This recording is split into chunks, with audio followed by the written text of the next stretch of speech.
two of my favorite parts were your interviews with J. Michael Daniel and Tom Bossert.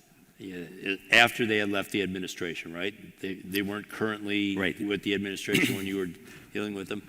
And you're questioning them about, should there be cyber norms that would basically say these types of things should never be done, and we all agree as a group of collective nations that we won't do these things.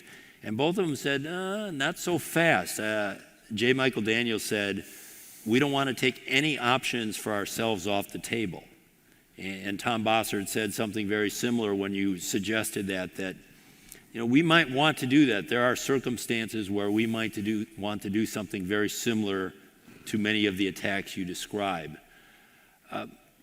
How did they square that with saying, we want to be able to do it, but we should draw these red lines so nobody else can do it?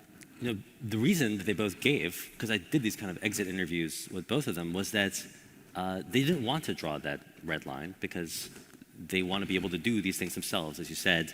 And I see that as a kind of sort of folly that is common to so many governments around the world, but is especially problematic for us. But we all, I think, every government seems almost in this Lord of the Rings fashion to be grasping for this power of cyber attacks and cyber warfare without kind of imagining how it will be used against us. Like, no one wants to restrain or control this sort of very powerful new tool, because they each see how it can help them to further their own ends.